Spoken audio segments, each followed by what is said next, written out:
Good morning, ladies and gentlemen, distinguished guests. A very warm welcome to the book launch of Transforming ASEAN, Strategies for Achieving Sustainable and Inclusive Growth, held by CSIS Indonesia with ASEAN Development Bank Institute and the Indonesian Ministry of Finance. My name is Erlinda Quinta, and I'm very honored to be your host for today's special occasion.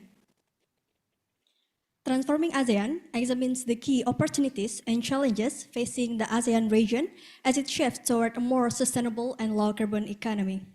This book was initiated by the ADBI and the Indonesian Ministry of Finance in 2023 during Indonesia's ASEAN chairmanship and builds on the momentum of Indonesia's successful G20 presidency. With policy recommendations and case studies, the book aims to support and offer timely insights and robust policy guidance to governments, policymakers, financial institutions, and stakeholders in the pursuit of climate commitments and the sustainable development goals. And we are very fortunate to have with us today some of the brilliant minds behind this book, as well as distinguished discussants and guests. Before we begin, please allow me to warmly greet the honorable speakers, discussants, and key figures attending the event. May I please welcome Dr. Yose Rizal Damuri, the Executive Director of CSIS Indonesia, Professor Tetsushi Sonobe, the Dean and CEO of ADBI, Dr. Febrio Kacaribu, the Chairman of the Fiscal Policy Office, Ministry of Finance, Republic of Indonesia, Dr. Nicolas J, a Senior Consultant and Advisor to the Dean of ADBI, Dr. Anita Prakash, the Director of Partnership at ERIA, Dr. Riatu Mariatul Qibthiyyah, the Head of Institute for Economic and Social Research, or the LPEM, University of Indonesia, Professor Shiro Armstrong from Australian National University, who is joining us online, and last but not least, Dr. Tijaja, the Head of Markets and Competitiveness at Prospera. Thank you so much for taking the time out of your busy schedule to attend this event. Okay, without further ado, let us begin this event by inviting Dr. Yose Rizal Damuri, the Executive Director of CSIS Indonesia, to deliver his welcoming remarks. Dr. Damuri, the floor is yours.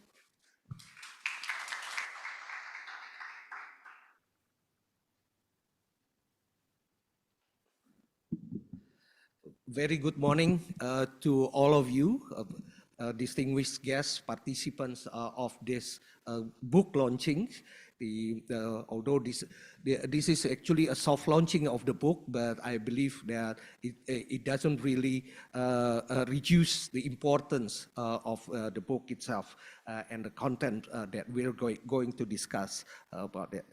I'm here. Just want to welcome you to CSIS, and also to the book launch of the book Transforming ASEAN-Strategies for Achieving Sustainable and Inclusive Growth. Especially, I would like to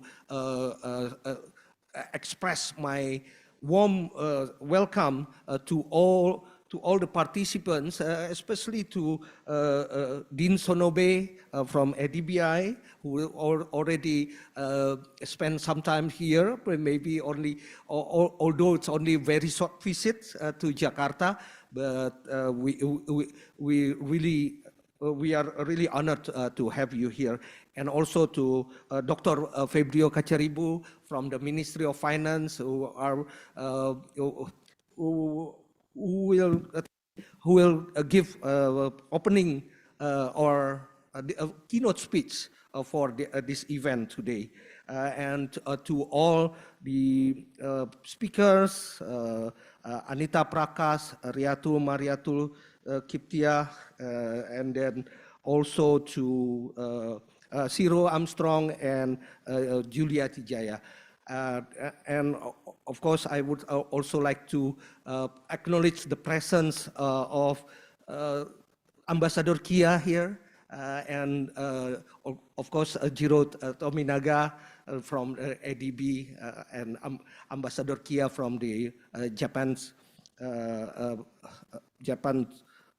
well, you can representative to ASEAN. Yeah. Thank you very much all for the participations. Hopefully we will have a very good discussions today because what we have been discussed in the book actually quite timely, and this is a good momentum to discuss about it because currently we are in a very strange situations, very challenging situations, but ASEAN also will have a new visions for the post 2025. The next visions, the next 20, for that define the importance of ASEAN in the next 20 years.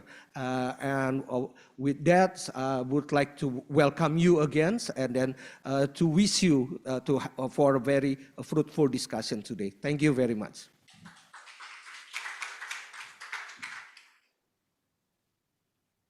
Thank you very much, Dr. Damuri, for your welcoming remarks. Next, please allow me to invite Professor Tetsushi Sonobe, the Dean and CEO of ADBI, to deliver his opening remarks.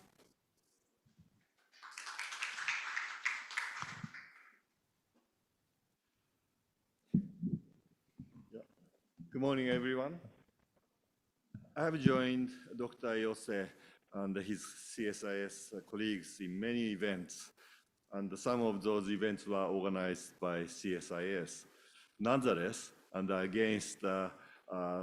Yose's assumption, this is my first time to be in CSIS in person. I'm very, very happy and enjoying being the home base of my friends. And my joy is multiplied several times by the attendance of Dr. Febrio Kacaribu, Chairman of Fiscal Policy Office, and an ADBI Advisory Council member. And further, by the attendance of some authors of the chapters of the book, and that we are launching today. And even further, by the attendance of all of you who are in this room and or connected online. Why am I so happy to talk with you?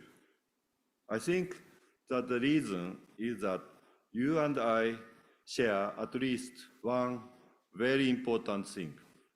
That is the hope or dream that ASEAN will succeed in achieving sustainable and inclusive growth.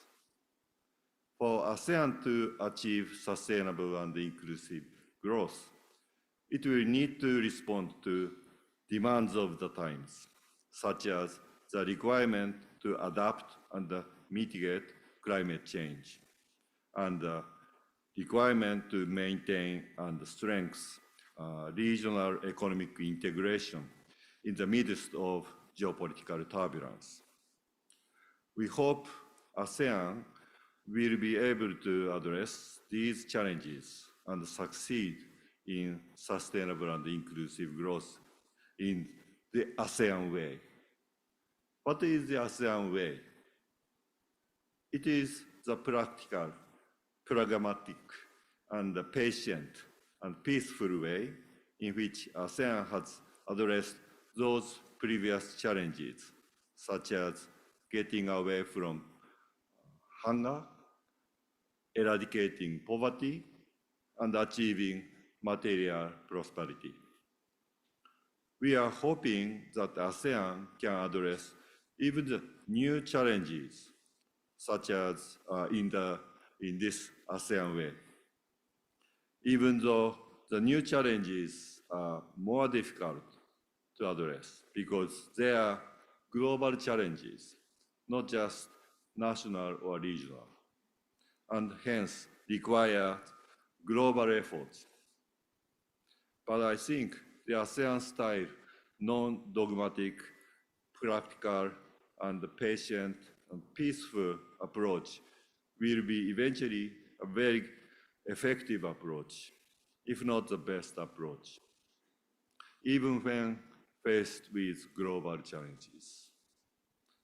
So because most of you are Indonesian or from some other parts of ASEAN, it's natural for you to have this dream.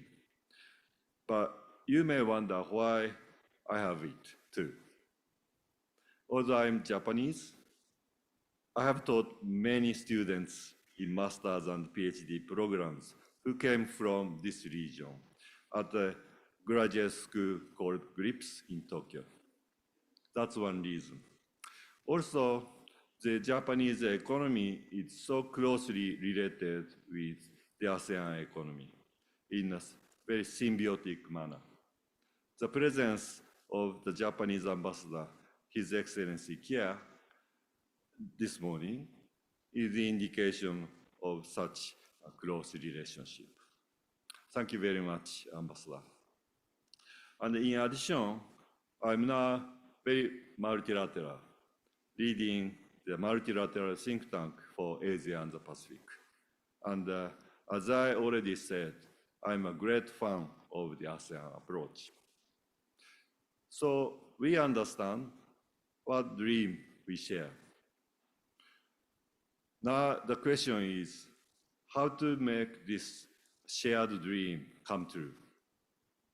This question is exactly the theme of this book, entitled Transforming ASEAN. This is a book. The book has 14 chapters, all of which deal with different aspects of this important question. Today, this opening part of the event is followed by the presentations of 3 chapters by the authors, which will be followed by a panel discussion. These presentations and discussions will feature mainly the geopolitical aspect of the entire question. The presenters are my friend Dr. Yose, Director Anita Prakash of ERIA, and Professor Riatu of University Indonesia. They will discuss with 2 discussants, Professor Shiro Armstrong of ANU and Dr. Julia Tijaja of Prospera. I look forward to listening to them. The rest of the book is about the nature of and the solutions to major challenges, such as green energy transition, climate change adaptation, climate financing, food and nutritional security, digital transformation, regional trade and integration, and educational reforms. These chapters are also worth careful reading. To conclude, I'd like to emphasize that this book has nice contents, but I would also like to add that it has a very nice cover artwork, which is this. It's a photograph of a painting on a wall along the Singapore River. This photo was taken by Nicolas J, my senior advisor, sitting there. Good job. And from the painting's artist, he received permissions to use it. Do you know what the title the artist put to this book, this painting? The title is Kaleidoscope of Dreams. Okay? Kaleidoscope of Dreams. So it is well harmonized with the book contents. So please enjoy the whole of the book. Thank you very much. I'll stop here.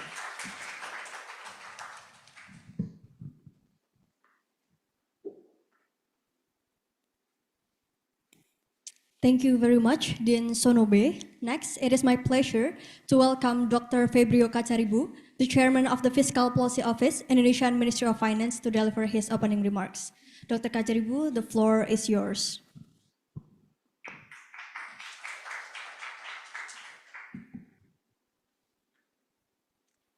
Good morning. It's really a pleasure to see a lot of familiar faces. Ambassador, Jiro, Anita, Pak Nicola, thank you for helping Indonesia and also ASEAN a lot of ways. Dean Sonobe, thank you for coming far away from Tokyo to here for this event and or some other event. But also I would like to apologize because you mentioned about being a council member. I think I attended mostly online, if not all of them. So apologize for that, but also thank you so much for accommodating for all of the input that we can make during the meetings of the council. And of course, the host for today, CSIS, thank you so much, Pak Jose and CSIS colleagues. Really pleasure to always work with CSIS with a lot of initiatives, a lot of issues, a lot of working together collaboratively, and we are really treasuring all of the hard work that we've been doing together here in Indonesia, and also catering for all of potential for us to collaborate regionally and also multilaterally. I would like to say a few words about this book. This book clearly, as Dean Sonobe mentioned, this is as a result of hard work of everybody during the ASEAN chairmanship of Indonesia last year. But if you allow me a little bit, take it a little bit further back, we as Indonesian, we are not really as strong as this before multilaterally and regionally, to be honest with you. You know, we have some honest evaluation of how Indonesia, Indonesian economy and Indonesian government and also Indonesian businesses in terms of their interaction, in terms of their contribution regionally and also bilaterally. But something happened clearly back in 2022 substantially, because during that time, as everybody remember, we're still facing the COVID-19 pandemic. But then during that time, the G20 presidency is supposed to be taken over by the Indian. Sometime several months before the time, the Indian contacted Indonesia and expressing their condition and saying that it would be great if Indonesia can take over the G20 presidency before they do. And then during that time, 2022, everybody was still facing these big challenges through the COVID and also economic recession as a result. But some resolution happened in the Indonesian government through the leadership of President Jokowi clearly. And he decided to say, yes, we would like to take it. And then the G20 presidency came to fruition several months before that. So we went to Italy for the last session of G20 of Italy, and then we express our gratitude and then readiness to be the presidency of G20 for 2022. Now, taking the presidency of 2022 clearly not a small matter. It is a big undertaking, even during normal times. Then it was G20 during COVID-19 times. It was the most maybe unimaginable way of leading G20 during that period of time in the middle of very challenging COVID-19 pandemic that we were facing together. But not only that, in the mid of those year, and remember back in February, that was actually the first finance minister and central bank governor meeting in Jakarta for the first time during Indonesian presidency of G20, something happened. And everybody knows that, war in Ukraine. And since then, everything's never been the same, even until today. So multiple of challenges, multiple of pressures, multiple of hardship that we face together globally, multilaterally, and Indonesia prevailed, of course, clearly as a result of a lot of hard work, a lot of consultations with all of these countries. It wasn't easy at all. Now, Indonesia being in a stage of multilateralism could be seen from years back, but to be honest, 2022, one of the big milestone for Indonesia to taking a big role multilaterally in terms of managing the world, the agendas, and how to collaborate with each other in the midst of all of the challenges and also differences, and not even only differences, but also conflicts. Now, given that backdrop, moving on to 2023, after successfully managing the G20 presidency for one whole year, and we come up with a lot of initiatives. One of the biggest ones was the pandemic fund, very timely and quite big and significant for everybody. And now it is still ongoing with a lot of impacts, collecting all of donors' money and also distributing based on good proposal in many parts of the world in the context of pandemic preparedness. That's the first one. The second one was we'll work together in terms of sustainability, especially in the work of sustainability finance. We launched our ETM country platform, and it was a very good way to encourage everybody in many different parts of the world to think about sustainability and to think about financing sustainability issues, climate change finance, and how to make it as your own country's agenda. To take really deep ownership of all of the initiatives that you can think of about sustainability, about climate change, being from adaptation to mitigation, and including how to finance all of those.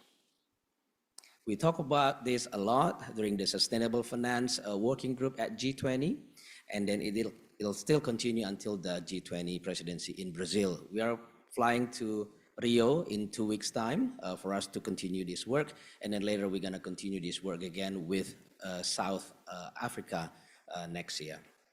So there's a strong leadership and strong collaboration and then strong continuation of this work together. We know this is a very big undertaking, but if we press our minds, press our effort, press our energy, eventually we'll get some results, and eventually this result will be a concrete one instead of just talks. Now, moving on to ASEAN. I'm sorry for this long introduction, but just to give you perspective and to give you the context of our work, why Ministry of Finance really taking charge, taking leadership on this initiative with gratefully with Dean Sonobe and ADBI, and clearly our friend Nicolas has been always a great help for this process. So going into ASEAN chairmanship of Indonesia 2023, I think we just had a lot of energy left after those G20 leadership in 2022, and then we said, what do we do in ASEAN? Ladies and gentlemen, ASEAN is, well, Dean Sonobe very nicely mentioning about ASEAN Way. That could be a positive way looking at it, but could be a negative way looking at it. It's good that we have an ASEAN Way. That means that we understand each other. We have a different kind of, style and approach compared to the West. For example, we have ASEAN +3 also. We have the Japanese, always very great help and a great supporter and great collaborator. Korean, clearly, South Korean, and also Chinese. Now think about that for a second. You have Japanese, you have Chinese, and also South Korean, collaboratively working with ASEAN. If you're following the last at least 2 or 3 years dynamic of the world, that will give you some cringe. Is it really possible for ASEAN +3 to gel together? Well, to tell you the truth, it wasn't easy. It's not been easy, but it is very interesting. ASEAN Way, in a very positive way, actually plays this role, very pragmatic. Thank you, Dean Sonobe. Very pragmatic, looking at the matters at hand, and then try to find a solution, concrete solution together. Can you imagine? You have G7, Japan, and you have China. The situation between G7 and China for how many years? But somehow, ASEAN +3, just to give you one of the biggest achievements that we did last year, we talk about the RFF. If you don't know about RFF, look it up. This is a very interesting instrument that we introduced at ASEAN +3. ASEAN +3 have been known for AMRO, and it's been known for Chiang Mai Initiative. Now the Japanese said, oh, I think we can do better. We have Chiang Mai initiative. I think we could also think about something related to the disaster, something related to climate change. What if the regular cost of balance of payment problems that we know so far about how the structural problems of export and import and manufacturing productivity, etc., mismanagement of macroeconomic policy in some countries, causing balance of payments. We've known that for how many years? We've known that Chiang Mai initiative is for that. We've known that IMF is for that. But what if balance of payment problem can result in from climate change, from disaster? And very gratefully, I would like to acknowledge this idea come from the Japanese.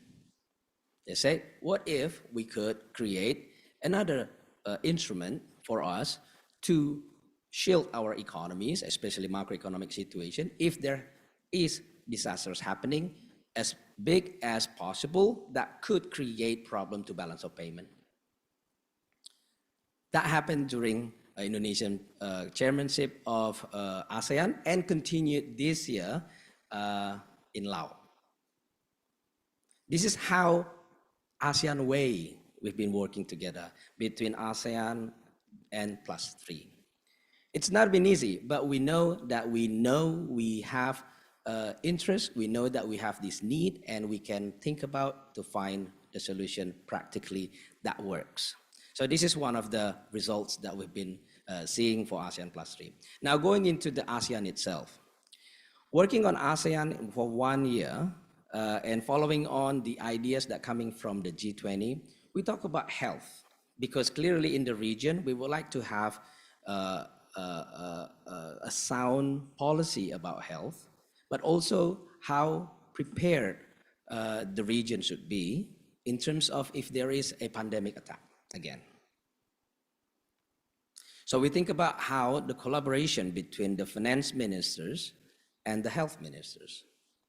In about 2 or 3 weeks, there's gonna be a joint meeting between finance ministers and health ministers of ASEAN to follow up on this collaboration. Because usually what happened, just like what happened at global level when G20 that we formed the pandemic fund, WHO and Ministry of Health can have their own ideas, clearly the valid ideas of how to manage the pandemic. And then they say, but we don't have the money. And then the finance ministers say, we not really have the money, but we can prioritize based on how we understand the dynamic. So the communications, as simple as that, can happen, and then we can come up with a pandemic fund. Similar idea happened in the ASEAN. We would like to have a very strong relationship between health and finance ministers in ASEAN. Not only for pandemic preparedness, but clearly we have differences in terms of the healthcare facility, healthcare quality in ASEAN. I'm not talking about, if you look at Indonesia versus Malaysia versus Singapore, these are already different. Singapore is developed economy of ASEAN. You have Malaysia with higher GDP per capita compared to the rest. You have Thailand, you have Philippines, and some smaller countries. And now you have also Vietnam, very, very emerging in terms of the productivity. But these 10 countries of ASEAN are very different from each other. When you start talking about Cambodia, Laos, Myanmar, these are all very different as well. So come to this topic of transforming ASEAN. Clearly, we have big task in front of us. It is not gonna be a one-size-fits-all. We know that Singapore is different. We know that Indonesia, which is about 37% of ASEAN, is actually Indonesian economy. It is going to be its own group. You also have Thailand, the second biggest economy in ASEAN, but closely there's Malaysia, and also closely there's Philippines, and closely there's Vietnam as well, increasingly. So we have different characteristic of each countries in ASEAN. But if you're looking at the interest of ASEAN, we know that in ASEAN way, we have these big economies, but still emerging. We have smaller size economy. Some of them are poor. And we know that we need to help each other. But looking at this region as a most contributing economic growth of global in the last 2 or 3 years, if you look at WEO, if you look at World Bank outlook, you see that the center of growth in global will be still India, China, but ASEAN. ASEAN is about 3.7% of global GDP, and we're still growing very strong, close to 5%. Indonesia has been growing in the last several years after pandemic, still 5%.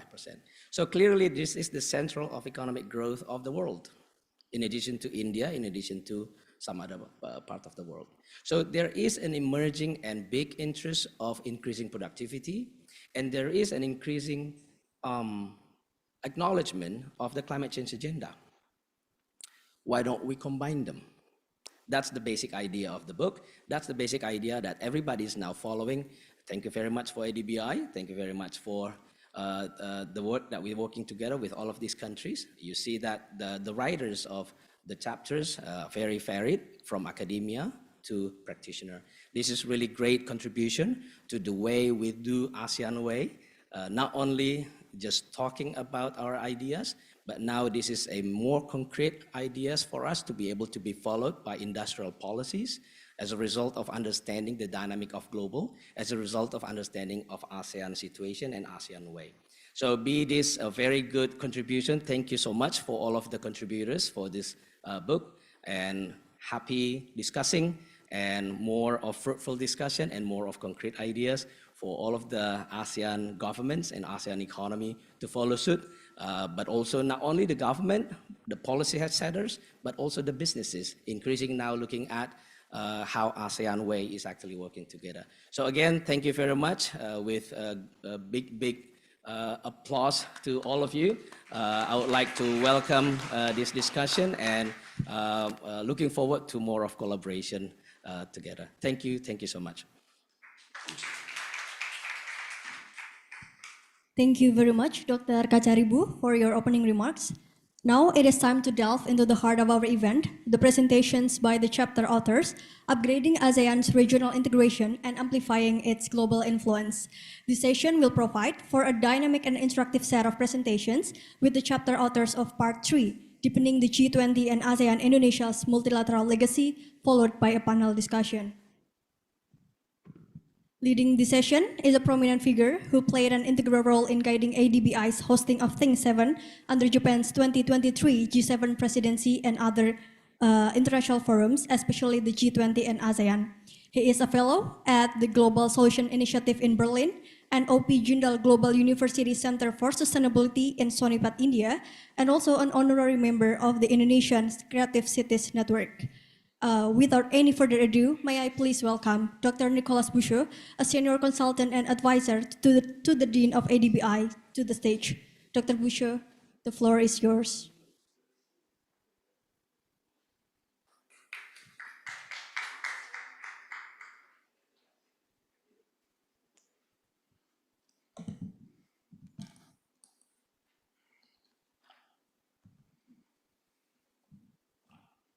Well, thank you very much. After those introductions of Dean Sonobe and Febrio Kacaribu, it's a pleasure to introduce our discussion. As you were saying, the book has 3 sections. One is devoted to low carbon economy, driving Southeast Asia's low carbon economy. Another one is about what we call investing in a new and sustainable economy, including discussing what kind of higher education and scientific strategy for the ASEAN towards 2045. And the third one, which will be the topic of our discussion in a minute, deepening the G20 and ASEAN-Indonesia's multilateral legacy. And in fact, when I was listening to the opening remarks and looking around in the room, the configuration does remind me very much of the spirit which infused the G20 Indonesia and also the T20 Indonesia under the leadership of Yose Rizal and CSIS, and also Riatu from University of Indonesia, and strong inputs from ERIA and Anita Prakash and others, which we will be also discussing this afternoon. In fact, based on that, it looked quite easy and obvious at ADBI that we should build on the legacy of the G20 of Indonesia, and that we needed to also foster about how some aspects and conclusions and outcomes of the G20 Indonesia would be undertaken under the chairmanship of the ASEAN by Indonesia. And that was not so obvious, in fact, when we tried to look a little bit more in detail, and took us maybe also a little bit more time than we expected to make the connection. Because on the one hand, yes, from a geopolitical point of view, this has been well assessed. There is obvious continuity when you include different aspects of greening the economy, or what was mentioned in a minute, sustaining growth, and other issues of really driving a low carbon economy and so on. Things become a bit more complicated. And here, and I will finish with this very, very short introduction, when we look back, and Febrio was quite right to remind us about not only the COVID, but also the war in Ukraine that provided a groundbreaking start for the G20 presidency of Indonesia. And at that time, if you remember all the comments we could read in the press, in the international press, or as seen from Europe and so on, there were a lot of, I would say, negative or a bit dismissive comments. As early as February or March, it was said, oh, there will be no, this year, forget about any common declaration, right, of the G20 leaders. It would be too difficult. And Indonesia might not be as equipped as other countries to foster such a complicated deal. This was not true, right? There was a declaration. And there was a strong consensus backing up the declaration. Also, if you remember, during the very night where the final negotiations were conducted, there was a mass missile coming towards the border of Poland, and there was a lot of fuss, but still, this did not prevent the declaration to be adopted.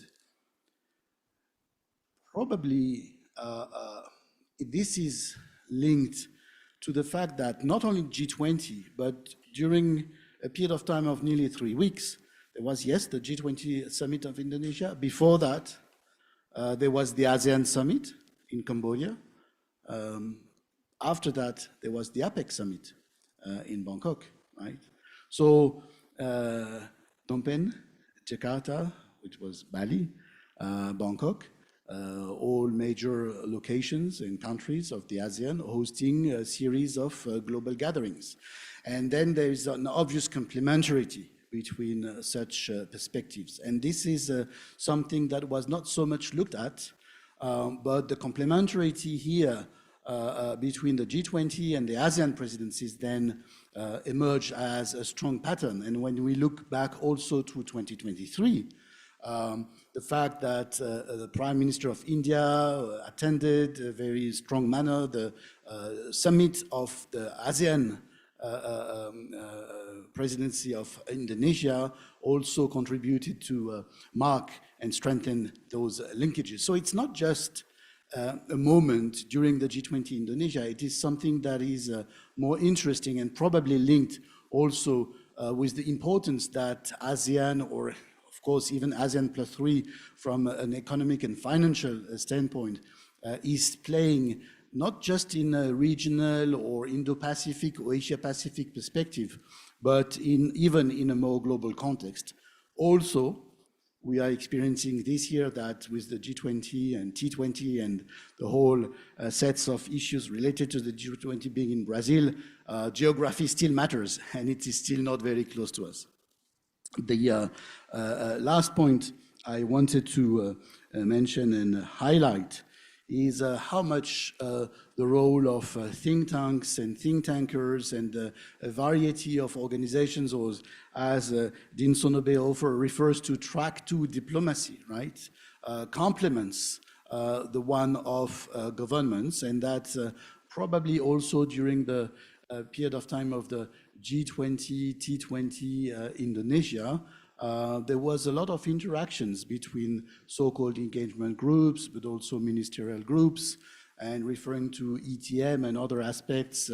I'm thinking here also about the work that was conducted with ADBI and so on. There was really a multifold kind of linkages, and this is something that we have tried to look at when coining out the book.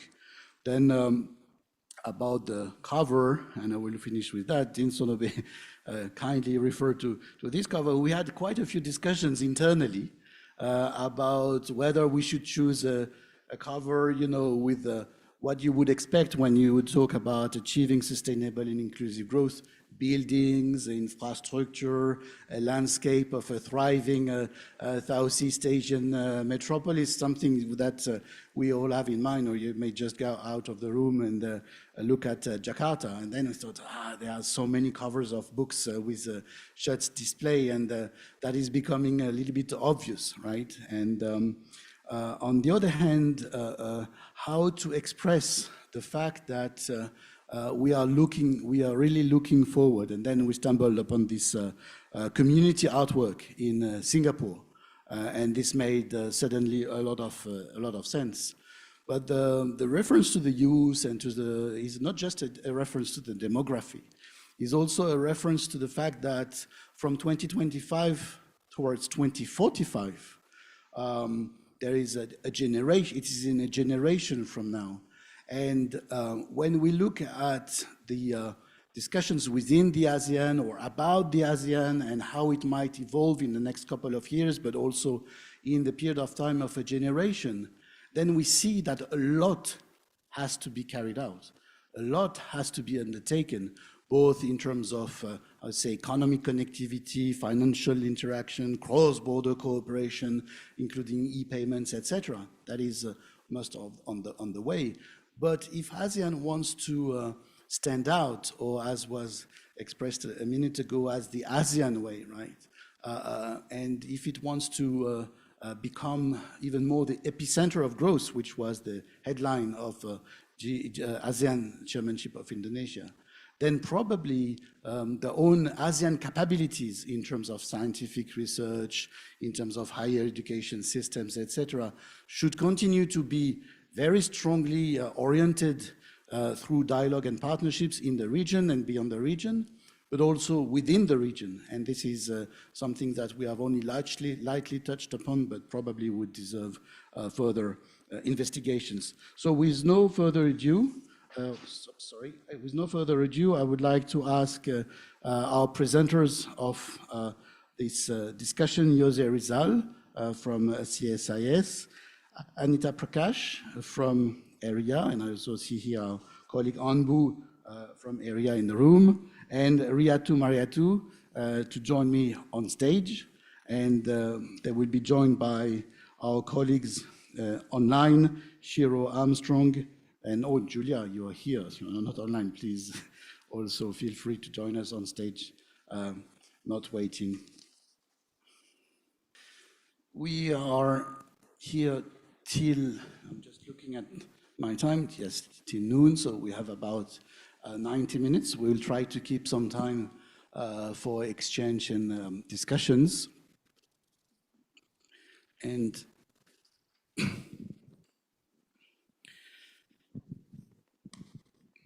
we really wanted to emphasize the issues of regional integration and global influence, and the interplay between regional integration and global influence.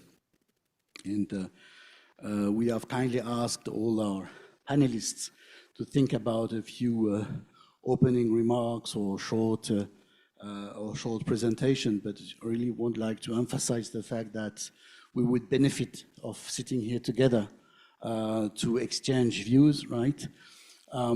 but also to profit by this time of exchange and discussion at the occasion of the book launch, Transforming ASEAN, really to think together about the way forward, right? And how to continue pursue, and what would be in the context of fragmented or complicated geopolitics, a way forward to actually transform ASEAN, both internally and externally. Maybe we can start with you, Yose, about such perspectives. Thank you very much. Okay, thank you, Nicola. Thank you for the opportunity to be involved in such a great project, a very important project. I would like also to say congratulations to ADBI and also Ministry of Finance for the launching of this book. And I think from discussions we already know that this book can contribute a lot to the future of ASEAN. This might be the legacy of G20 Indonesia for ASEAN, but also this book come at the right momentum because ASEAN is currently discussing new ASEAN visions for 2025 to 2045, and the discussions inside the book, the contents of the book, can provide some insights to the visions, the next visions of ASEAN, especially in looking at the way to transform ASEAN for to achieve sustainable and inclusive growth, as the book titles also mentions. Well, when I was asked to participate, I was considering several options to look at the issues that I like to write, and I believe I think Nicola and also Febrio and Dean Sonobe also already mentioned that the geopolitical issues have become something defining and also perhaps become a great challenge to our integrations, to our developments, and so I would like to look at more deeper about how the geopolitical tensions would shape the situations in Southeast Asia, and also how ASEAN should respond to it, not only among ASEAN countries, but also between ASEAN and its partners, including also those in G20. So 2 points that I like to raise in my presentations today, as well as in my book, in my chapter, is that the first one is that it's no longer ASEANs do no longer have privilege in looking at issues in silo. As you know, ASEAN has 3 pillars: the economic pillars, the political and security pillar, and a social cultural pillar. But I think the current challenges force ASEANs to also look at many cross-sectional issues and to deal in a comprehensive way. This is my first message of in my chapter, and the second point is to have that ASEANs need to be more active in order to send the message, to send the current to send the message, to send the current spirit that ASEANs already have for inclusive integrations as well as open regionalisms. Okay, let me just taking some time, perhaps I would be very short on explaining a little bit how those two can be delivered, can be operationalized under ASEAN platform or under ASEAN mechanisms. But before that, perhaps to highlight the importance of the geopolitical issues, let me remind you as well that 2 weeks ago, we do have Professor Jeffrey Sachs here in this room, and then it's a very nice speech, very nice lecture. He mentions that we are in the middle of the end of very long era, an era of Western ascendancy and the dominant rule of European and United States. It's this is the beginning of the end of this long era. I don't know whether you agree or not, but I also attended another symposiums, another conference. The conference title is "The Crisis in an Interregnum." Perhaps if you look up the dictionary for the word interregnum, you can say that it is a period when normal order is suspended, especially between successive regimes. I don't know whether you agree or not with these observations, but we know that we have the global shift at the globe, very big, the biggest shift in the global economy and global situations. And I think I don't need to emphasize again the importance of this shift and how it already changed the perceptions from major powers as well as also from other players in the global issues, including also in the global economic issues. And for sure, it is I think Febrio and you also, Nicola, also already highlight the importance of the war in Ukraine that shaped the G20 Indonesia's presidency, but we also could not neglect another kind of geopolitical tensions that might explode at any time, and it can also bring the more significant impact to the world, and it is the rivalry or the competitions that you can see between the United States and China. Next. It begins from the U.S.-China trade tensions in 2017, but it continues. It's going on, continues to the very even until now, and then currently we even also have seen that this kind of competitions and the rivalry might go on and becomes even stronger. It involves not only the territorial and security issues, for example, but also technology race and trade and investment policy.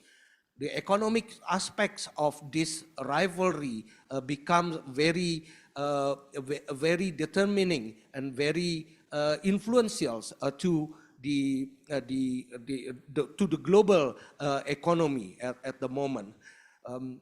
Then why the ASEAN countries and Southeast Asian countries need to pay serious attention on that?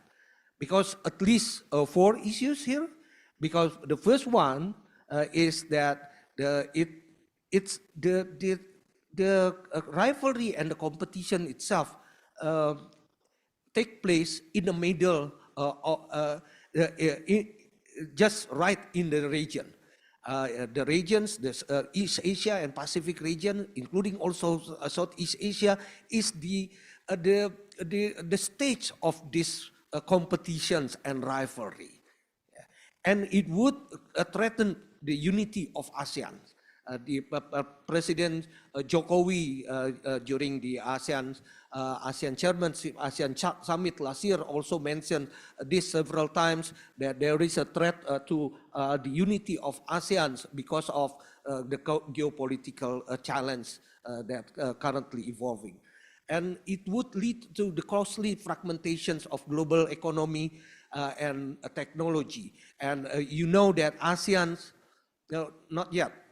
You know that ASEAN's have been relied upon the stability for the economic development that has taken place for I think more than 40 years, and this regional stability would be undermined with the fragmentations of global economy, as well as the divergence of the technology, and it would also affect and would rearrange the global and regional supply chain. At the moment, ASEAN still have some kind of benefit from these fragmentations and from these competitions, as you can say that in the table here,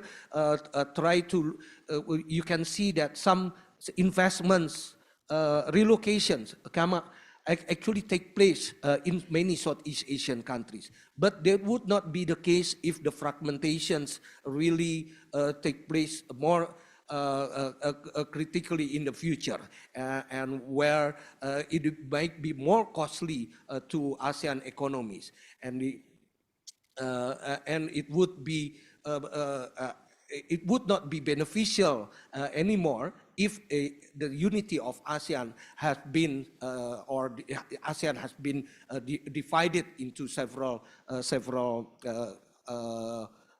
axes. So ASEAN need to do something about it. Next. And in my opinion, in our opinion and our observations, this required regional comprehensive approach to the security and to the developments in ASEAN. Currently, ASEAN has the compartmentalized nature of ASEAN institution. The ASEAN has three pillars in ASEAN community: the ASEAN economic community, political security community, and social cultural community. But in the future, ASEAN needs to adopt more comprehensive security framework that integrates the economic, military, and existential element as integral components of security in response to the current developments in geopolitics. And broader security consideration should not be overshadowed by a narrow focus on military objects, because currently we have also seen that in order to have a security purpose, security objective, many countries actually already resort to economic policy. The weaponizations of economic policy have been quite apparent, and ASEAN should, by looking at from the comprehensive approach, ASEAN also can avoid this kind of how to call this, the kind of weaponizations of economic policy. And it should become the basis of engagement with partners such as the US and China. And how to make it operationalized, how ASEAN should do about it. Next, ASEAN actually can utilize and elevate its platform, its own platforms and mechanisms. For example, the ASEAN has the TAC, Treaty of Treaty of Amity and Cooperation. Thank you, Anita. Treaty of Amity and Cooperation. It was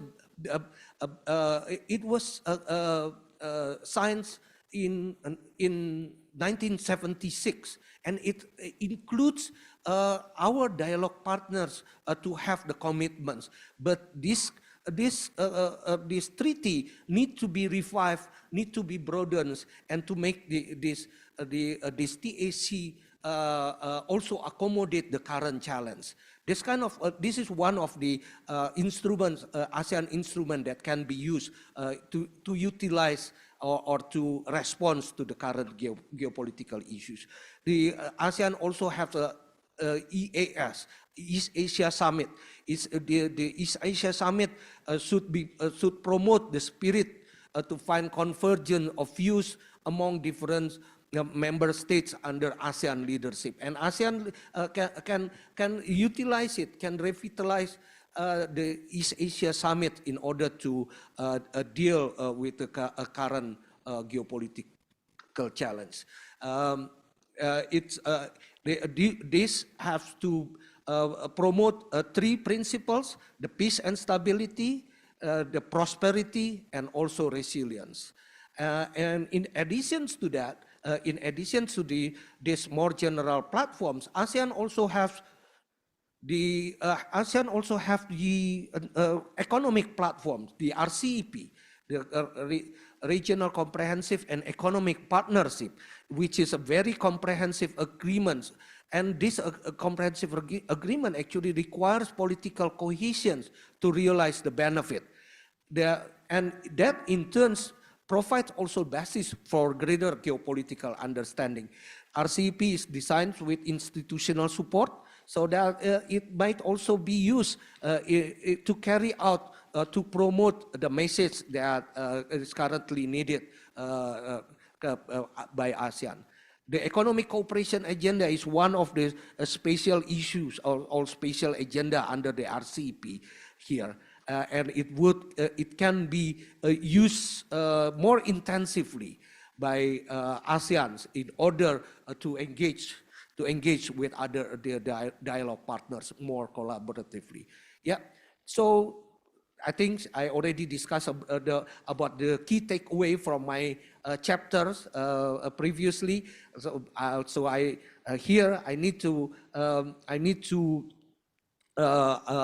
underscore the importance of ASEAN not to respond appropriately to the current geopolitical issues by engaging the partners, including also in the G20, to have a better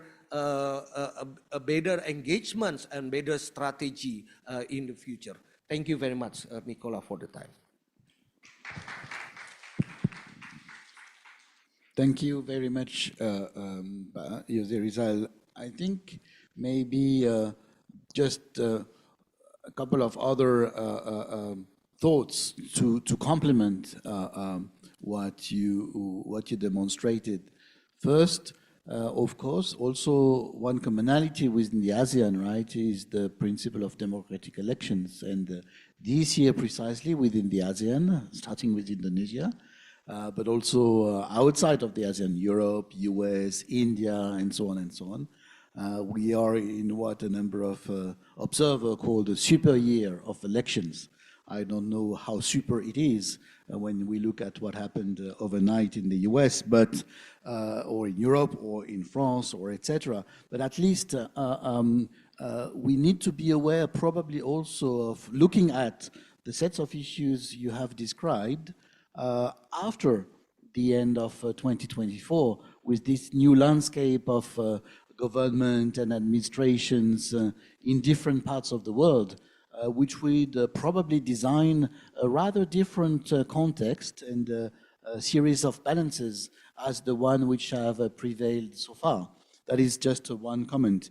The other one, and that might be also a sign of encouragement for the ASEAN as it is, or as it could continue to evolve, is the interest that, and we will probably be discussing right now about that, the interest that the so-called like economic success model or the growth model, or the ability, as was mentioning Dean Sonobe, to move from fighting poverty, fighting hunger, etc., to envisioning a different, more prosperous future, etc. When we discuss with our colleagues in Africa, right, and especially in the preparation of the G20 presidency of South Africa next year, and with the African Union becoming a new member of the G20, they are looking towards the industry clusters and interconnectivity and other aspects of how the region in the last generation managed to continuously transform itself, but also be an integrated, if not a central component of a number of global trade, value, and financial chains. And that might be also an interesting way to review or reconsider post 2025 the role of the ASEAN and a number of cooperations. With that on, maybe we will continue our exploration with Anita Prakash. If you would like to follow up, the floor is yours, Anita.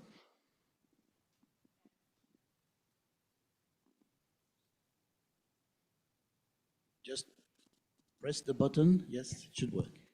Thank you. Thank you, Nicolas. Thank you very much. And thank you, Yose, for that very insightful presentation of yours. And I would like to pick up from where Yose has left.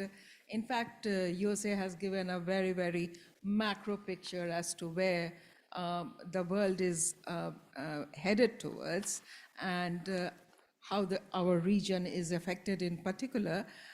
In that, Nicolas, that it will be very helpful if you give me a heads up at the end of when we have 2 minutes or 1 minute left. Yeah. So of course, the chapter per se is an exploration of how ASEAN's own competitiveness in terms of trade and its very, very deep integration into regional value chains and the global value chains are helpful in sort of setting a kind of a preeminent position for ASEAN within the current conversations that are going on in the G20, and in particular in at least 3 or 4 set of working groups, including the Sherpa track on developmental, Sherpa track on development, and the Trade and Investment Working Group, the Energy Transition Working Group, and of course, agriculture also to a very large extent. So these are the few places in which ASEAN's own competitiveness actually surface, and in fact, they become a kind of a guiding light in these working groups. I've been participating in agriculture and trade working groups at least for the last 2 years. And in the India presidency, we also wrote the issue note for the GVC chapter. And in there, we understood that the developmental agenda, which was brought in during Indonesia's chairmanship of G20, President Jokowi had a very difficult task at hand. We all heard about it this morning, Pak Febrio, when he was talking to us. It was the first full G20 when we were coming out of the pandemic.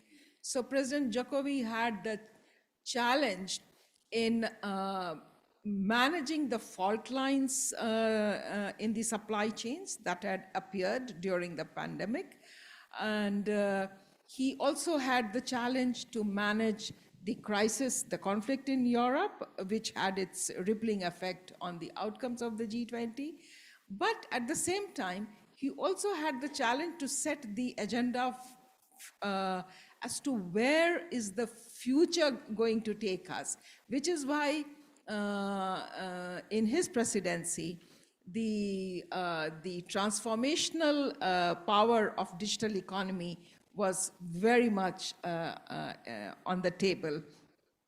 And last but not the least, there was the energy transition also for him, important agenda for him, and the global health architecture. And all this was being discussed amidst a decline in the global governance architecture, where the trade dispute systems in WTO had almost become dysfunctional, and the governance issues around digital economy are hugely contended. So amidst all this, the development and inclusion agenda then became very important in Indonesian chairmanship of G20, and it was continued into the India presidency. In fact, when Riatu, RIS, Sachin, ERIA, we all got together, Nicolas, for the G20 Research Forum. This was precisely the idea that starting 2022, the 4 consecutive presidencies of G20 will be emerging markets, including Brazil and South Africa.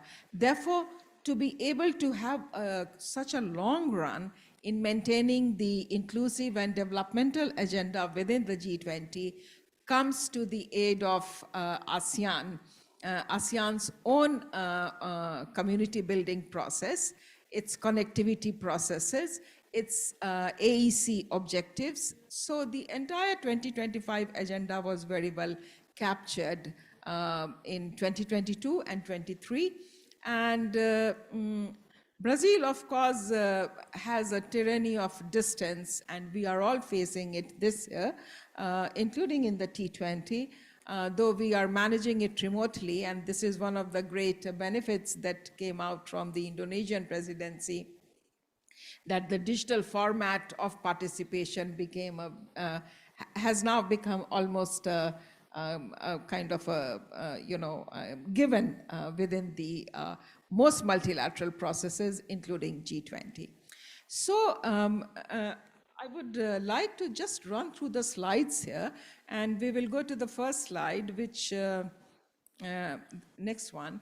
So much of this I have already mentioned in my prologue, but I just want to mention one thing here on this slide, is that not just the G20, although the chapter covers G20 only, because that was the mandate of the chapter, but in 2023, Asia was very lucky to have hosted both G20 and the G7 with Japan's presidency. And the outreach meeting of the trade ministers in the G7, Indonesia was an invitee country in that, along with India, Australia, and 3 others, Kenya.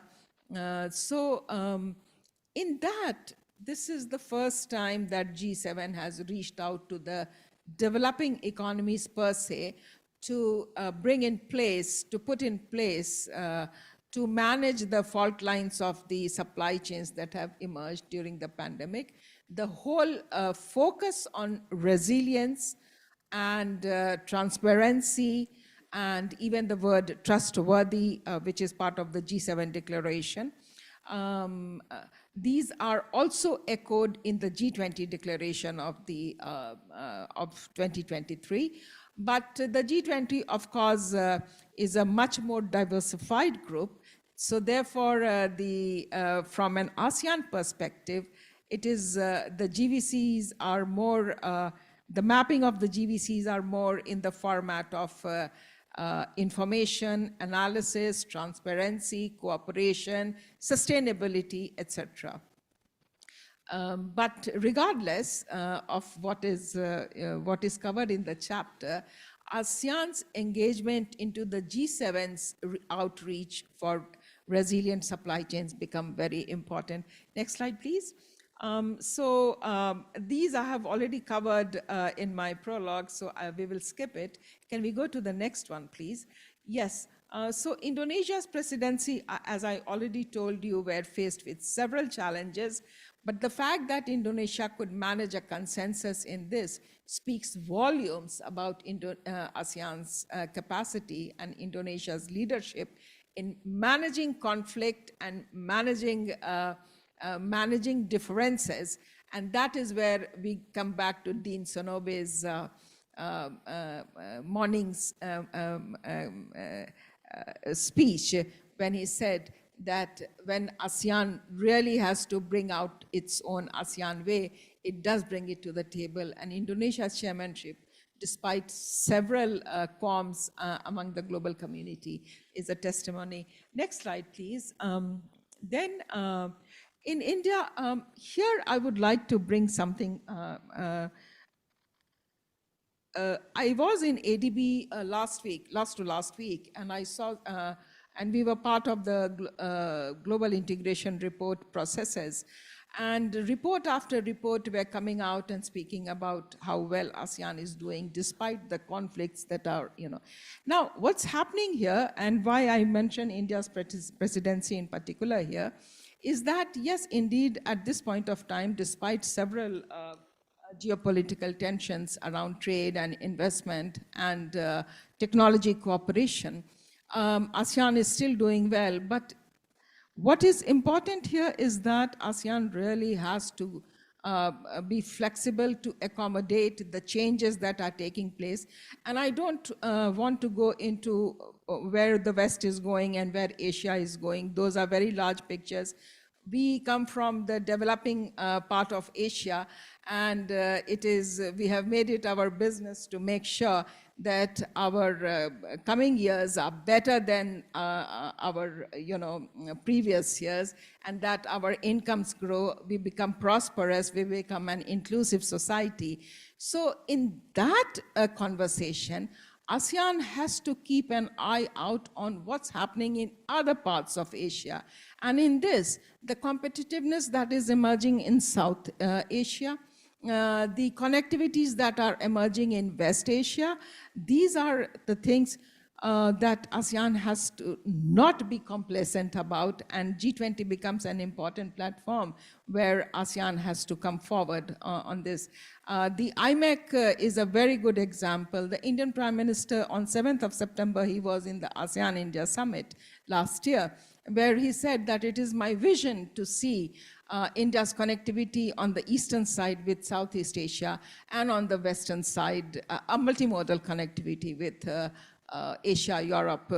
And the next day he goes back to Delhi and he signs the IMEC under the PGII, under the watchful eyes of President Biden. Now, so ASEAN has to pick up these clues that on 7th September, if the Prime Minister is mentioning this in Jakarta, and next day if IMEC is being signed, then it becomes, the onus is on ASEAN now to set up the connectivities early, especially as IMEC is now going into the whole conversation, the discussions on its operational aspects. Next slide, please. So this I have already mentioned, the distances should not matter as far as the developmental goals are concerned. One important thing, ASEAN's several dialogue partners are within the G20. So therefore it should become a very convenient place to manage cooperation and bringing in the inclusivity. ASEAN is a community in making, and economic community principles are very much in practice, but that should not deter ASEAN in taking part in the conversation on the global south, because ultimately as we move ahead, much of this part of the world will be part of the supply chains, integral part of the supply chains. So ASEAN should be into it earlier rather than later. And the last slide, please. These are the principles which came out in India and G7 in Japan. And these principles are the ones in which ASEAN has to put a stake in, and especially when it comes to providing the alternate supply chains which are resilient. And this includes the critical mineral supply chains also.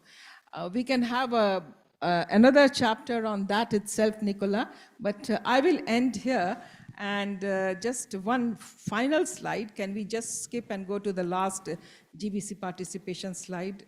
Just jump the slides. Yes, please. One more. Yes. So this is where ASEAN is placed in terms of GBC participation. And as you can see, that there are some structural imbalances in all the three slides. And these imbalances really need to be rectified by ASEAN. in the days ahead, in the years ahead. I'm very happy to explain this at some other time or during the tea break, but this is precisely what the previous slides were saying, that ASEAN has a huge responsibility in sort of evening out the GVC structures that we see here in order to have resilience and in order to have inclusion also. I stop here, Nicola, and thank you very much. Anita, thank you very much. You also have highlighted a number of very, very important dimensions. And first, for me, the one specificity of ASEAN, maybe at the moment, and so when we are talking about fragmented geopolitics, global crises, and so on, is these a number of dialogue partners, right, that ASEAN has, over nearly a dozen, quasi all of them with other G20 members, which makes it somehow very much integrated. However, and probably in addition to what we mentioned so far, this aspect probably also contributed to install when Indonesia was during the G20 and furthermore and ASEAN last year,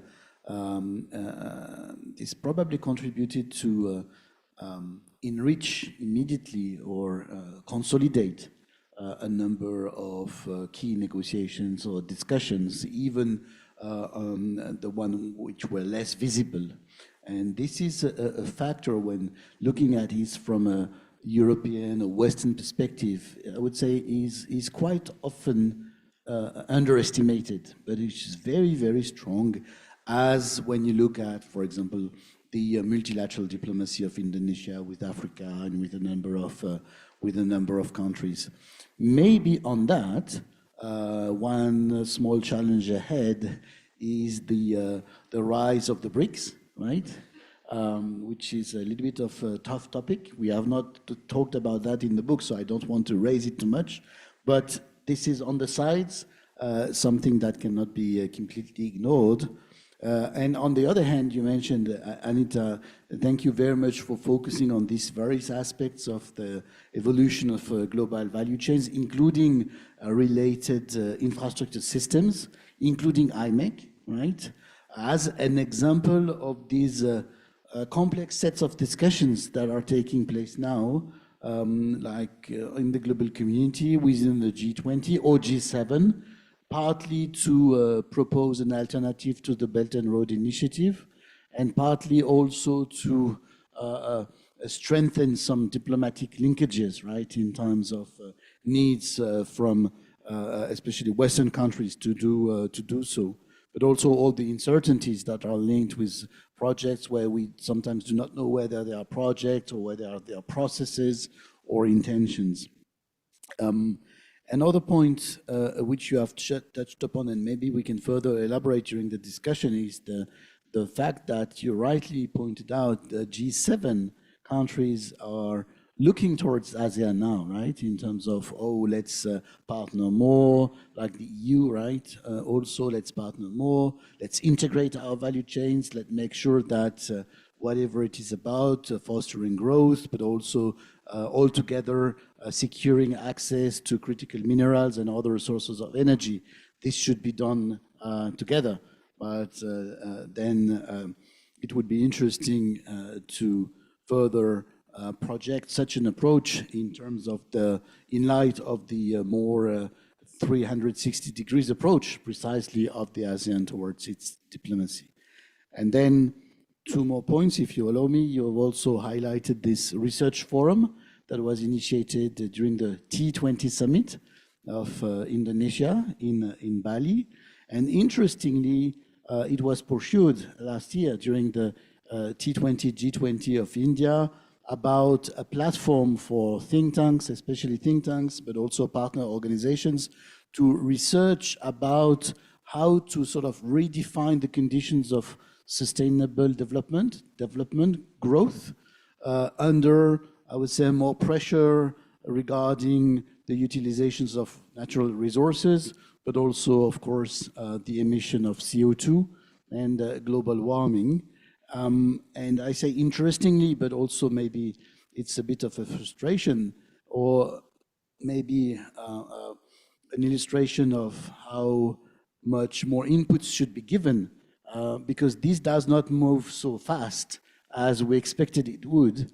And also there will be a meeting on the 17th, so this week, yes, on the sides of the Development Working Group about the follow-up of this research forum, which is called Global Alliance for Life Economy Research and Innovation, based upon the life principles that were introduced last year by India. I think the group is facing a complex equation which ASEAN as a whole is also facing. Is precisely how to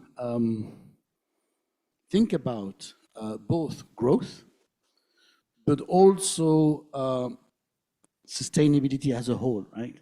So when it comes to the growth story and the growth narrative, ASEAN is clearly a very, very tremendous global success story. When it comes now to greening of the economy, energy transition, and other aspects of climate neutrality and so on, one big question for the ASEAN as such, right? As an economic community, but also towards 2045, is how much it can be a leader, or it can be a follower, or it can resist, or it can be a cradle of new ideas, right? And I think, Yose, you mentioned that while we're speaking here in Jakarta, there is another important meeting in Indonesia, in Ambon, about those issues. But clearly, the linkages between those aspects might be also one key for the future geopolitics of the ASEAN.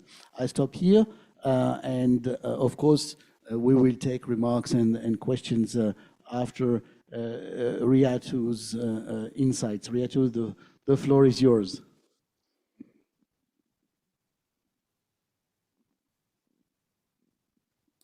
Okay, thank you, Nicola, and thank you for CSIS and ADBI for conducting this soft launching of the book. I think just as overview, when I was asked to written this book, is actually in the period where Indonesia is the chair of ASEAN after hosting as G20, and the context is India is hosting the G20, so as Troika as well, and the G7 is by Japan, so all Asia countries, and how is actually in that context we can amplify as well the cooperation between ASEAN and G20. So thank you, ADBI, for issuing this book. And I think going forward, especially in the context of G7 that currently is continue on development agenda, before is discussion when under Indonesia with the Germany on G7, and then continuing in Japan that also focusing on SDGs and development agenda also continue. So I think close cooperation across this multilateral and regional is certainly going forward, is a menu list that needs to be taking into account the benefits of this each, as well as the potential, especially in the context of sustainability and inclusiveness in terms of growth. So in the context of ASEAN, is always it's leading in the context of economic cooperation, but actually the roadmap of the ASEAN itself is more other than the area of economics. There's also socio-cultural and security as well. So it's more comprehensive on that. But the follow-up and also the progress is quite different. There is a rivalry within the ASEAN countries and as well as with non-members, but actually ASEAN is inclusive in terms of cooperation with other countries, like intra-ASEAN trade is I think the investment come from mostly on non-member countries, and it increasing from East Asia especially, and EU as well. And within the ASEAN, we need to also strengthen cooperation actually to going forward to increase and to improve our competitiveness as well. Okay, so I think in that Yose and Anita has already overview on the macro context.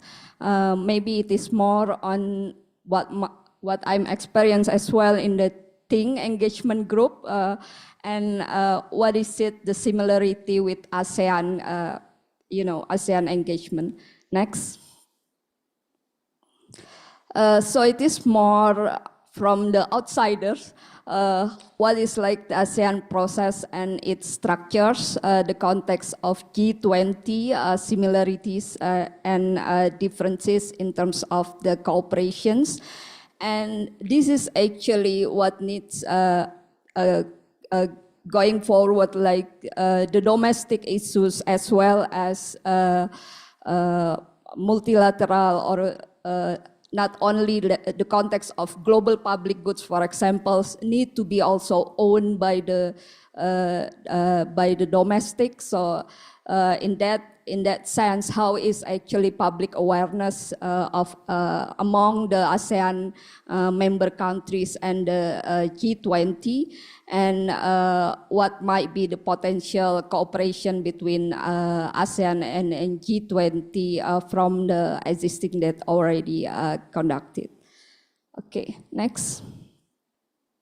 So this chapter is actually about understanding the evolving priorities and challenges between in the context of governance, mainly in the context of ASEAN and G20, and what might be improved given the current limitations. Next. In the context of ASEAN, I think ASEAN is very good in that sense that it has a certain roadmap and rule. It is more of a rule-based organizations.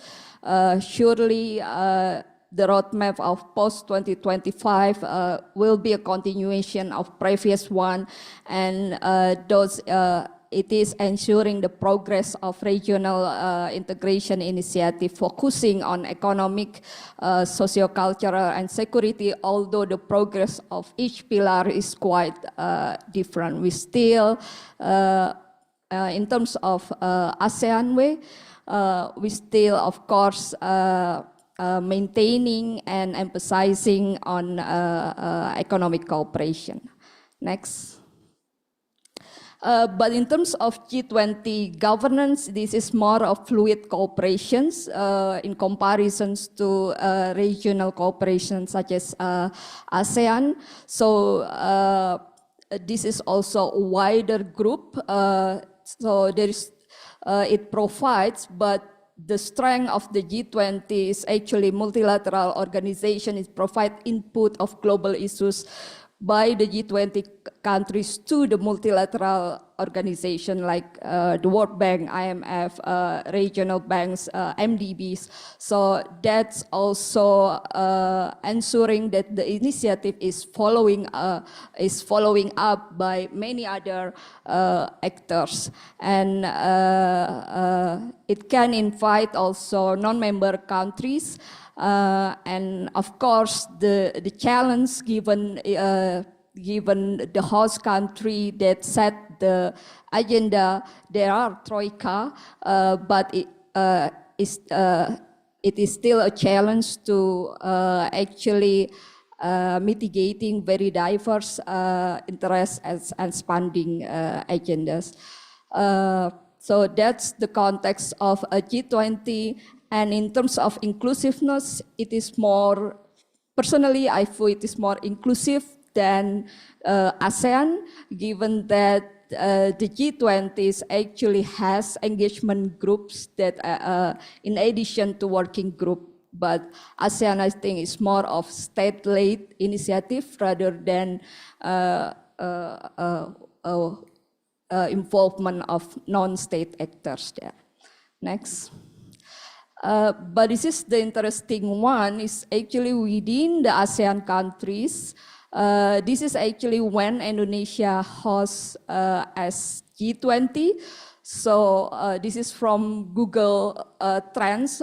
So in news, I suspect it is only Indonesia that have public attention and news attention on G20, but it's not the case. It's actually other ASEAN member countries also taking into account of the G20 news in addition to the ASEAN itself. And also worldwide, in 2023, this is when Indonesia hosts as ASEAN president, hosts ASEAN Summit, ASEAN chairmanship, sorry, G20 presidency, ASEAN chairmanship, and India hosts as G20 presidency in the year of 2003. It's actually worldwide, in terms of the worldwide public attention, is quite in a similar trend. So along this 2000, the last year, 2023, maybe because before is Indonesia also has hosted G20, so alignment of priorities are there of what are prioritized in the G20 as well as initiative within the ASEAN. So this is actually a good good indications that there are actually public attentions in the area of and issues discussed within the ASEAN as well as the G20. There are public interests in terms of news search as well as web search index. Okay, so next. So it means that discussions within ASEAN and G20 is also the interest of wider networks, is also the interest of non-state actors as well. So here is ASEAN aims to strengthen regional cooperations, but there are limitations in terms of resources that each member state have. So most of the funding is actually come from non-member state cooperation, so ASEAN +3 and others. If there are projects, maybe this is also combinations supported by NDBs as well. And although in terms of ASEAN, it is more of long-term roadmap-based approach, each in the context of the G20, at least when the G20 is initially formed, is actually to more of a response of immediate actions. But now it's actually converged. So during the COVID-19, the member country of ASEAN also communicate and require of immediate actions within the regions. As I think in the keynote of Febrio before, we are strengthening more of stabilizations within the region. So if there is like crisis, it is expected the regional cooperation that will first respond it and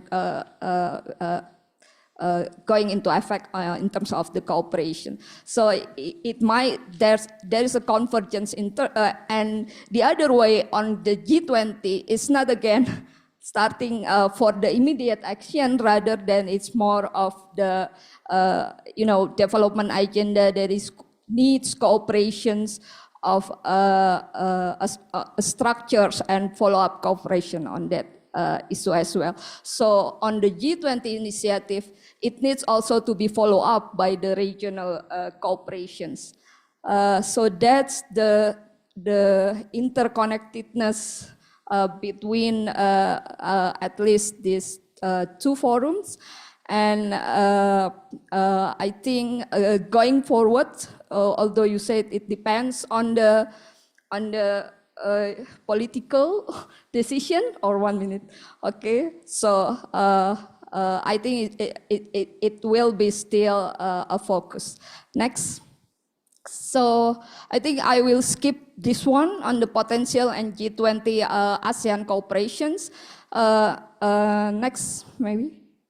So as conclusions, the ASEAN and G20, I think Indonesia as the member of G20 and also ASEAN needs to bring in the G20 not only the interests of Indonesia as country, but also the region, ASEAN region here, to strengthen partnership with other organizations and also for sustaining this context of inclusive and sustainable growth. And in terms of this one, there are attributes in the cooperations that can be replicated in ASEAN that maybe also needs to be cooperated with G20, especially in the inclusion, more inclusion of non-state actors. And in terms of ASEAN Secretariat, I think it needs to bolster monitoring and evaluation given various initiatives that currently conducted, and then how is actually its effectiveness. This is also to ensure efficiency of the initiative given of limited resource of members countries. Thank you.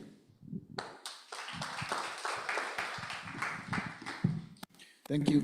Thank you very much, Riatu. You provide a very, very complementary approach to the broad geopolitical vision that was initially provided by Yose Rizal, and the focus on a number of economic or development, sustainable development and value chain issues that Anita Prakash has exposed. And I think when I was listening to you and also reading the chapter, that this interconnectivity between the broad G20 as it is and ASEAN, which is different in its organization and so on, but is probably something very, very interesting. And there are linkages of interdependencies that might explain also really why in this in a given regional context, the outputs of the G20 might be strong and the legacy also might be enduring, because on the other hand, one characteristic of such fora, which are not organizations, right? G20 is an economic forum or a macroeconomic and others forum. It's not an institution, same as G7 and others. ASEAN is different. And the importance of memory losses in fora, right, is huge. So we meet here only less than 2 years after the end of the G20 of Indonesia, but we already feel like we are veterans of something happened in the distant past. Also, it's really not such a distant past.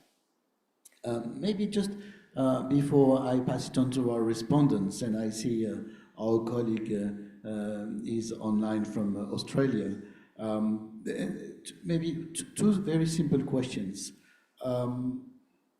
How do you see, or maybe just one, how do you see the role of think tanks in the future of the development of the ASEAN, either just the ASEAN or maybe ASEAN +3, but let's focus on the ASEAN. Who would like to start? Maybe Yose? Well, I believe that the role of think tank would become critical and also very influential in the developments of ASEAN. We have seen a lot of greater, we have seen very significant contributions of think tanks in ASEAN, especially in promoting the economic integrations. ASEAN a free trade area in the 1990s, as well as the ASEAN Economic Community, and recently about RCEP, came from the discussions at the think tank level. It would be those were promoted by the ASEAN's leadership and supported by the ASEAN leadership, but it started as at the first place as ideas and initiative from think tank. So I think think tank also can contribute more on the integrations and the development of ASEAN, including also we still have we still lack on think tank contributions in political and security issues or social cultural issues. I think on those three pillars, think tank also need to be able to promote and to introduce fresh ideas and initiative that ASEAN leaders might take up to their to higher level. Yeah, thank you, Nicola.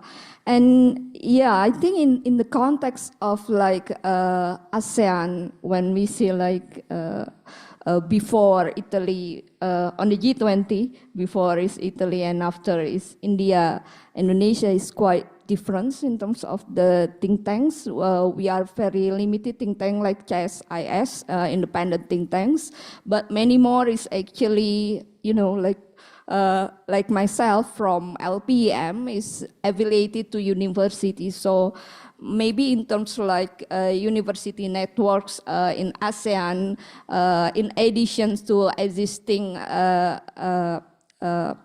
good think tanks that already there, given that as Yose also mentioned, our diverse challenges and area of expertise is quite varied and different, and also collaborations. Maybe if CSIS in Indonesia is all alone in security area, but in terms of ASEAN cooperations can be also conducted similarly for other development agenda as well. So given our most of the countries in ASEAN is actually small to middle, so we cannot be alone, and especially in terms of non-economic issues, I think non-state actors can be involved, and it will still, mitigating slow progress in this area. Thank you. Anita, do you think that there should be or could be something like T-ASEAN, or maybe there is already? There is ERIA, of course, and ERIA was for last 15 years. In fact, we have been servicing ASEAN in various aspects of both macro, but mainly micro economics, as well as the developmental agenda. And with the recent EDIS that we have set up, that's the Innovation Center, Digital Innovation Center. But more to the point, Nicola, remember what I mentioned in my presentation, that how quickly ASEAN is following up on the comments, on the declarations that are being made in the G7 and G20. I'm finding a bit of a lag here. And IMEC was one example which I gave, and I can mention several others. including the G7 outreach statement and the leaders statement, where this connect or reducing the lag between the leaders' intent and declarations in these forum. To begin with G20 and G7, there could be others also, but converging it with ASEAN's own community principles, its own objectives, and the works in progress. That is something which I'm witnessing. I can safely say that there is a lag here, and perhaps there is a dedicated role that can be played by think tanks in reducing the lag between converging ASEAN's own community building process and the declarations and the intent, policy intents coming out of the G20 and G7. Thank you very, very much, Anita. This facilitates a lot the transition also to the second part of our exchange this morning with the discussants. Shiro Armstrong, who is with the Australian National University Crawford School for Public Policy, and Julia Tijaja, who is here with us, a well-known specialist of development and growth issues, among other, in the region.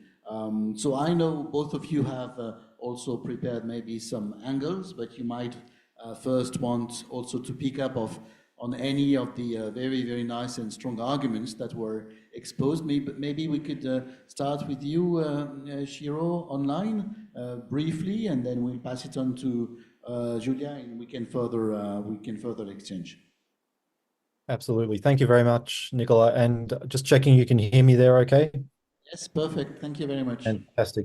Look, thank you very much for the opportunity to discuss the book and the 3 chapters in particular. I'm really sorry I couldn't be there. I've got teaching commitments. But let me just start by congratulating ADBI and for the book, but CSIS for hosting this discussion too. Look, I think I've got a very short 5 minutes, Nicola, so there are a few issues I want to jump in on about the discussion. I might come back to some of those afterwards, but I will focus my comments really on Pak Yose and Dandy's chapter. I enjoyed very much Anita's chapter and presentation and Riatu's chapter and presentation as well, and there's a lot of stuff that came out of the discussion too. But look, let me start with this important chapter that talks about going from the peace dividend to major power rivalries. And I want to talk about this because, what's really at stake here is ASEAN and the broader region's prosperity and security. I think it's important to reflect on this, and the chapter does a really good job of raising all the important issues and suggesting really a way forward. So this is an area I think we need more economic analysis, not just international relations and security scholars that, to be honest, have dominated the thinking and the debates. We're in a world of what people call geoeconomics or weaponized interdependence, where economics is simply used as a tool for strategic or security purposes, for geopolitical purposes. And I think that's a world where we are seeing many unintended consequences, but also a retreat from what we know works very well and has worked for us. Now, of course, the world has changed, but the world has changed in some ways we understand and hasn't changed in important ways. So I think the chapter really calls for an integrated approach for ASEAN's 3 pillars. That's really important. There's a recognition that economics and security have always been related, but to bring them together in the 3 pillars, as Yose and Dandy talk about, is very important. They've been entwined in the service of each other. And I think, in particular, trade strategies have historically been directed towards securing peace in this part of the world, just like in the European project. Yose and Dandy talk about it as the peace dividend. We know it as the commercial peace, and there are other ways to describe it. But that forged economic interdependence in East Asia, Northeast and Southeast Asia. Just have to compare to South Asia and other regions where economic interdependence is weak or hasn't happened yet. and where political rivalries dominate instead of the economic relationship dominating political rivalries. And this debate goes back a long way, of course, centuries, to the 18th century even. Montesquieu, and even it was Adam Smith who talked about trade being the most fertile source of discord and animosity, trade as a source of conflict, whereas Montesquieu and others, of course, in the 1700s, talking about peace is the natural effect of trade. I think it's important to reflect on the differences and why sometimes trade is a cause for peace and other times is a cause for conflict. And I think we can see that all around the world, different episodes. And that, for me, very much comes down to the regime within which these countries are engaging. And we have been lucky to have a regime in the post-war period centered around the WTO to have rules-based multilateral trade. And this is not just some starry-eyed and naive look at, the power of economic interdependence, but really integration, the importance of that when security risks are on the rise. This is worth reflecting that the very system, the very order that we have now comes out of the Bretton Woods institutions that were negotiated during the war, with very much this economic and security enmeshment in mind by the negotiators to avoid that economic rivalry that can spiral into conflict. And so this regime has been so important for Southeast Asia, for Northeast Asia in particular. But that regime, the WTO at its center, is weakened and under threat. We've got weaponized economics, outdated rules, retreat to protectionism.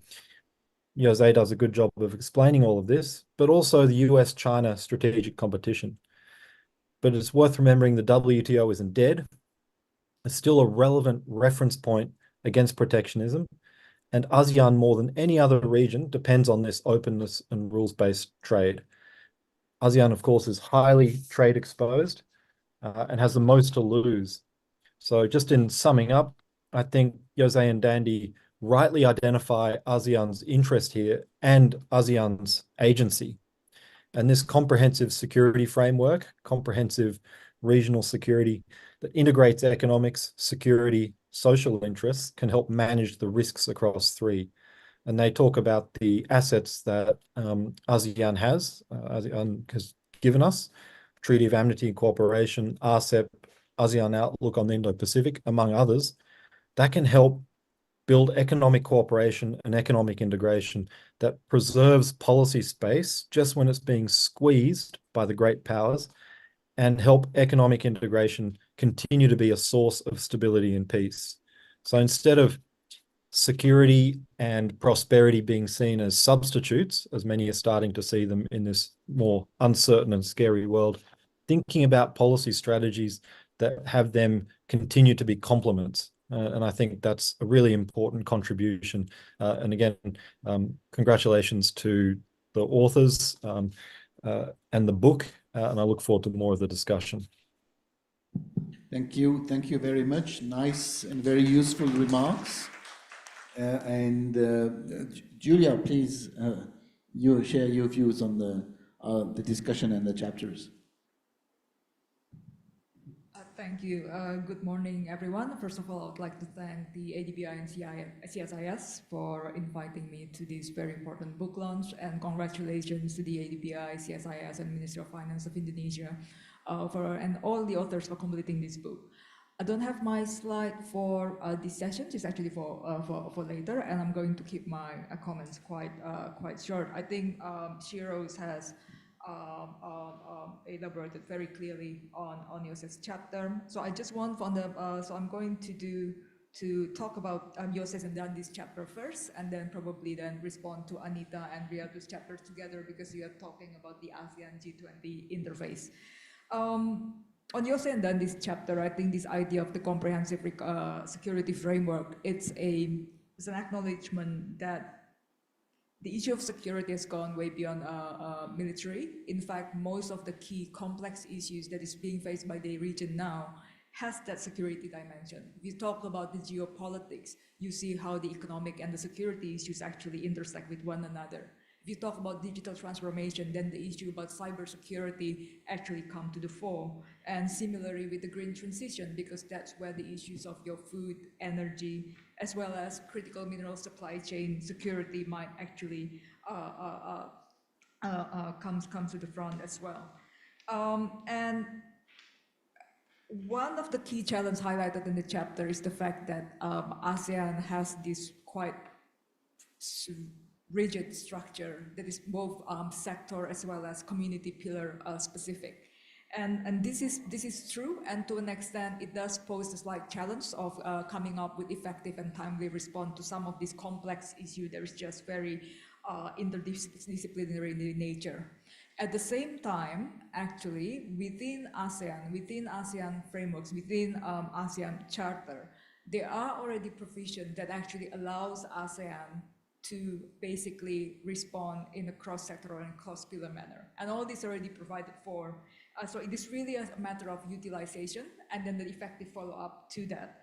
And I just want to perhaps raise one good example, success stories, and then go on to the two examples of the AOIP and the RCEP on how we can think forward. One example where ASEAN was basically able to respond to an unprecedented challenge in a more community-wide holistic manner is during the COVID-19 pandemic, where in 2020, ASEAN managed to come out with the ASEAN Comprehensive Recovery Framework. This is supposed to be a consolidated exit strategy for ASEAN.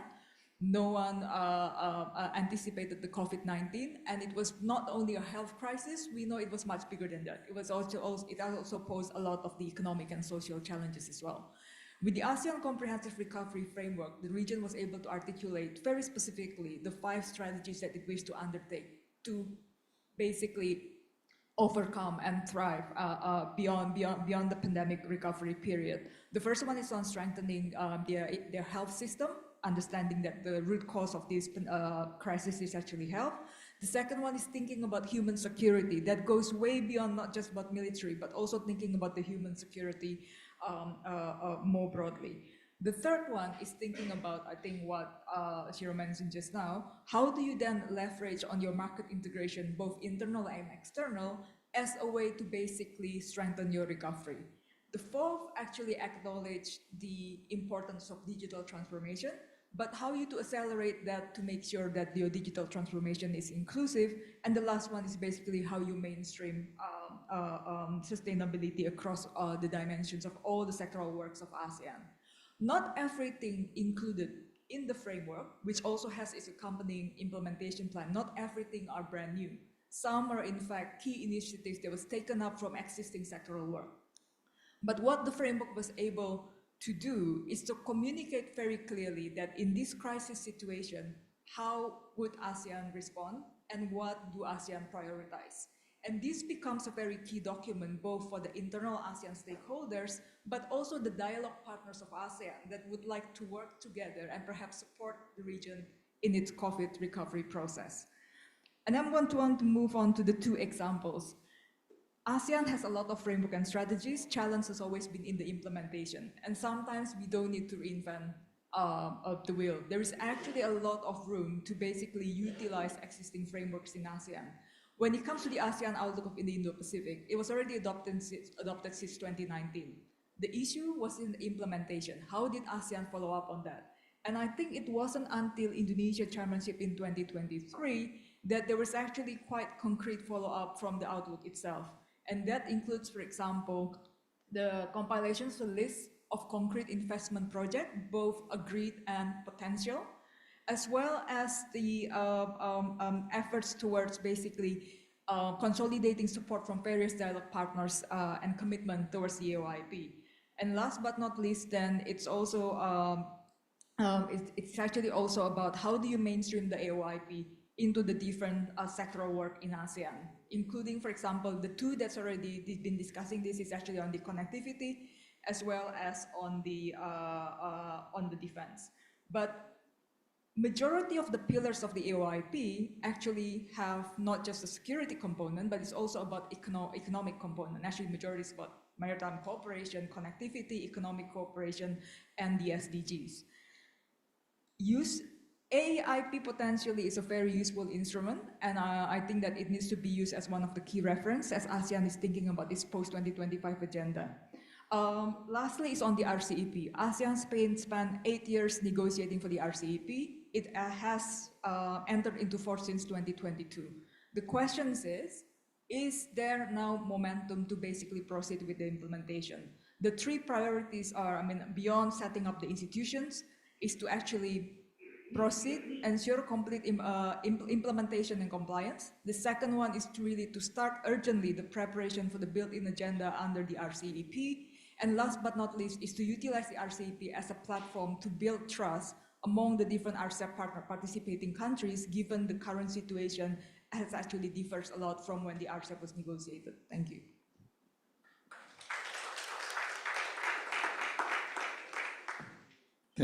Thank you very much. Very well, very clear and very well articulated. I will have a question for all three speakers and two discussants, but for all of you. Before that, and looking at the time, we have about 12 minutes left for our discussion this morning. Do we have any observation or any comment from the room? Oh, our distinguished representative of ASEAN. No, right? So let's take a few comments. Maybe here, yes. Dean Sonobe, if you would like to add any comment, no, or anyone else? Here, and here, and here. Right, so please make your observation or comment or question very brief, then we will take all of them. And introduce yourself kindly. Thank you very much. My name is Shanti Shamdasani. I'm from ASEAN International Advocacy and Consultancy. We are a consulting firm.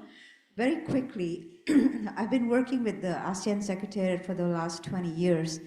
And what I've observed globally here is that there are more or less 64 countries now undergoing national election, which will, and it's half of basically the global economy.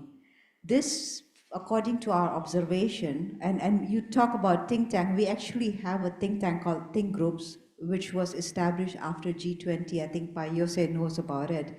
I was one of the co-hosts of G20 as well. So we established a think tank for Southeast Asian countries, and Philippines is the one that is using most of our services. The culture of think tank in Indonesia, I think, is not that well known as yet. But coming back to the global economy and the 64 countries national election, most of these countries are more inward looking now. Foreign trade agreements, globalization is kept aside. And this is where the elephant in the room is. Whatever we are discussing today actually requires a climate of globalization. But since most of the countries are actually derailing and moving into nationalistic approach, I wonder how the next ASEAN agenda, or even the Global South agenda, or even BIMSTEC, because I'm working with BIMSTEC as well, even the BRICS, RCEP, because these are all tools and organizations that has been formed to really support globalization, whereas the future indicates something different. That's one. Just very quickly, the second one is basically in terms of the creating the environment for this is what we need to understand is how will the role of private sector actually contribute to really pushing forward a global economy because of this globalization, more nationalistic approach, and also the derailing from electric vehicle, climate change. There's so much money put in this one, but we don't see any interest towards this direction. Sales of EV is actually going down. Climate change, people are using plastic bottles, plastic straws everywhere. It's the same. It's even worse than before, actually. So yeah, just that. Thank you. Thank you very much. Yes.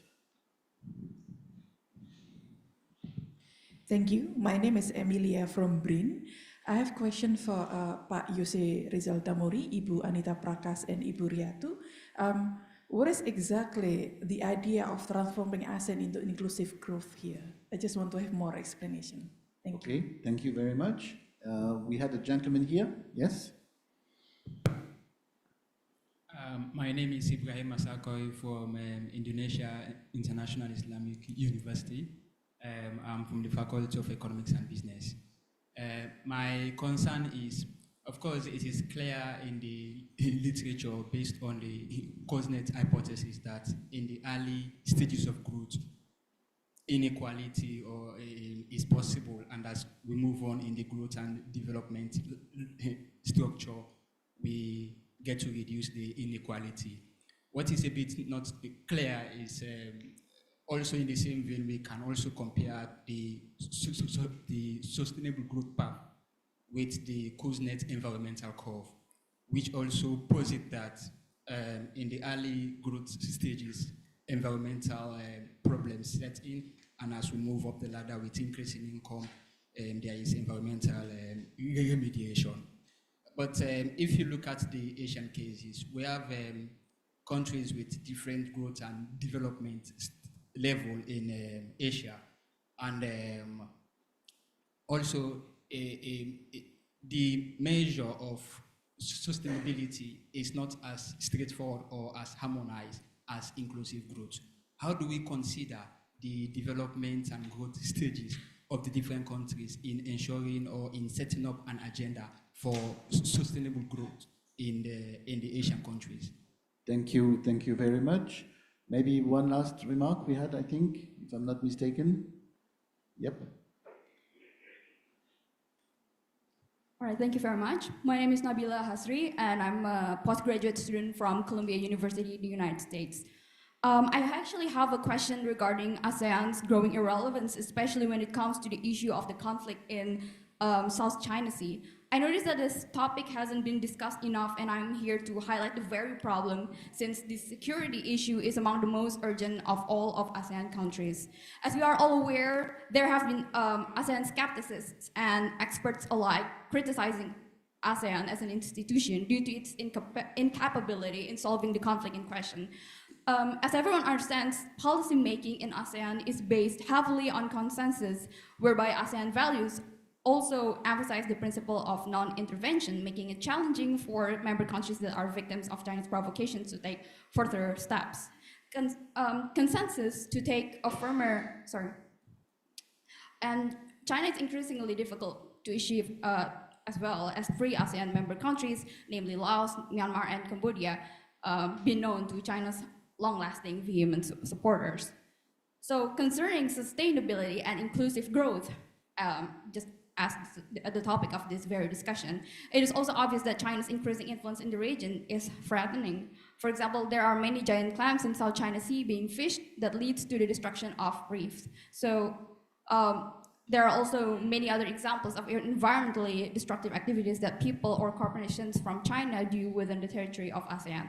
So what ASEAN can do to solve this problem, and what can it do to convince ASEAN citizens that ASEAN is indeed still relevant for its citizens? Thank you very much.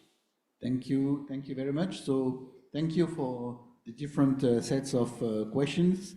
You might want to pick any.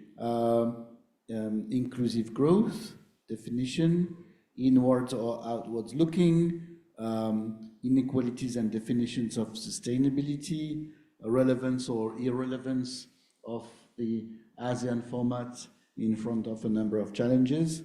I would add one more. We mentioned 2045, right? Then in the wide area, there is also another horizon 2 years afterwards, that is 2047, that is for India, and then 2049, that would be for China, right? So in that regard also, what would be your impressions about some top priorities for the 2045 ASEAN agenda? Anyone who wants to start? Maybe Anita? And be like relatively short, we have 5 minutes left. Yeah. And I want to make a short announcement. Thank you, Nicolas. I'll address the globalization issue and also the inequality issue in part. So for the globalization question, Santi, you have to understand that the economics of the future, the growth of the future is to come out through interdependence. if the current monopolies, the current status quo that is existing, particularly in trade, and it is under challenge at this point of time. Some of the structural imbalances that I showed very briefly in the graph, in the chart that in my presentation, point in this direction. So quite to the contrary, it is the interdependence which is actually the call of the time. And any country which will be shying away from this will be, will be a net, will not be a net gainer in the global economy. And it is precisely for this reason that there is a larger and a greater call on getting the global south into the supply chains. That is partly the reason, partly also to make the growth inclusive, and partly also to make the supply chains more resilient from the shocks that we saw during the pandemic. So dependencies and exchange of goods and services are really the way forward. Election, yeah. And for inequality, very briefly, Nicolas, actually G20 has looked at the GVCs as an opportunity for countries to participate and to generate jobs, to generate incomes, and it is from that angle that GVCs are being discussed, were discussed both in Indonesia and India presidents. Anita, thank you very much. Riatu or yeah, Riatu, any word? Thank you. I think, okay, in the context of inclusive growth, I think the agenda of the G20, they're always like track, especially focusing on SDGs and development agenda, and to some extent, I think member countries in ASEAN, I think more focusing on trade and economic, but there are also other area or initiatives. So, it is interesting that we are involved in various forums, so we usually comply and to following up also those standards, and in terms of participation of private sectors, I think under Indonesia chairmanship ASEAN, I see the involvement of private sectors in ASEAN PAC, also endorsing payment system within ASEAN countries, also advancing at the time, and to some extent, like the context of sustainable growth, involvement of private sectors, like in the case of in the financial sectors on green taxonomy, and also context of sustainability report and activities going forward to that, I think quite promising. Thank you. Thank you very much. Julia, any word in a minute? Very quickly, and this is one point that perhaps should be raised. It's on ensuring ASEAN relevance, including for its internal stakeholders. How do you then follow up on the various framework and strategies that ASEAN has adopted? And I think this relates back to Riatu's presentation, the importance of basically strengthening your monitoring. Often in ASEAN, at least from what I know from the ASEAN Economic Community, we monitor an initiative up to its adoption, endorsement, or whatever it is by the sectoral ministerial body. But perhaps less focus has been placed as to how are those frameworks, non-binding as they might be, are actually being implemented. And that regular monitoring is going to remain very important. And secondly, just to perhaps flag that in many ASEAN initiatives, to make sure that the initiative actually results in impact, much of the work actually takes place at the national level. It is not in your official ASEAN meetings. Much of the follow-up has to be done by the implementing agency on the respective ASEAN member states. And these are not necessarily people that actually sit in, meeting out of official ASEAN meetings. So I think those are just some insight that I would like to share. Thank you. Thank you very much, Julia. Shiro, online, any final word? Oh, look, understanding we're out of time, maybe I'll just quickly come back to the role of think tanks that you asked about before. And you know, we do have a lot of elections coming up, but a lot of these challenges we're talking about are structural and are going to require a lot of thinking, new frameworks, and for think tanks to be able to work together across borders to think about new strategies and new narratives to keep markets open, to manage some of these really big risks. So I just, again, congratulate CSIS, ADBI, ERIA, of course, and underline the importance of these conversations. And we need more, not less. So thank you. Noted, and there will be follow-ups. Thank you very much. Last but not least, our host, Yose. Okay, thank you, Nicolas. Let me address some questions on the questions on inward looking.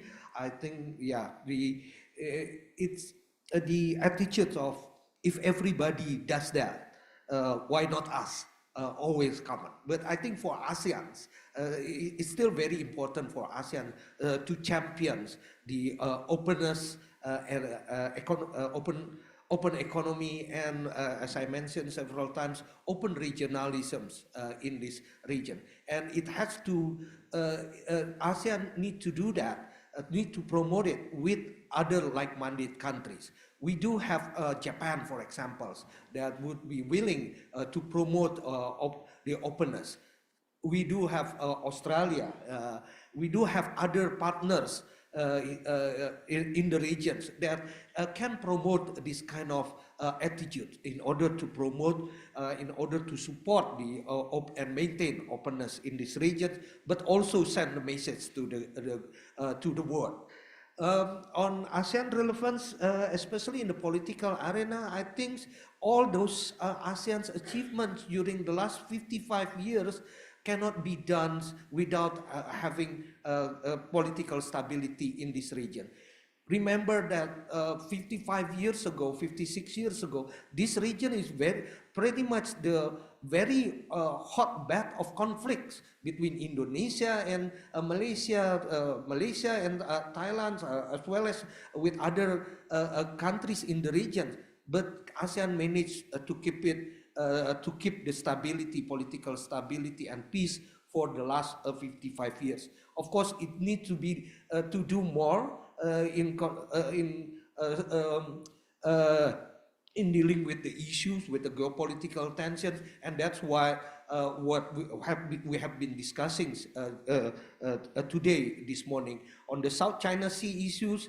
I think ASEAN has a really a good capacity to promote, perhaps not solutions for the South China Sea issues, but rather on how for all parties involved have a certain conduct, have certain behaviors that promote and that maintain the stability and peace in the South China Sea. That's why ASEAN also started the discussions on the code of conduct of the South China Sea. But unfortunately, this COC need to be promoted even more. Need to make it operationalized and have concrete action and concrete result, concrete outputs of this initiative. That's for me. Thank you, Nicolas. Thank you so much. So one round of applause for all the speakers, discussants. Thank you very much for taking part and witnessing this launch of the book on ASEAN transformation, or transforming ASEAN, sorry. There will be a follow-up of this discussion in the beginning of October as part of the ASEAN summit. My colleague here, Akbar, Riznaldi Akbar, who is also with the Minister of Finance, is and who is the real driving force behind this work, is taking care of that, of the preparation of that second launch. You have made things easier by crossing the lines across a number of very nice and strong arguments. So thank you very much. Akbar reminded me that the previous book by ADBI that we also launched in Indonesia 2 years ago about creative economy was the most downloaded one in all ADBI's history, according to what I was briefed about. So let's hope that this book with the nice kaleidoscope of dreams will be as successful even more. Thank you so much. Thank you very much. Thank you very much for the wonderful session. I'd like to ask for you to please remain on stage for a quick photo session by the documentation team.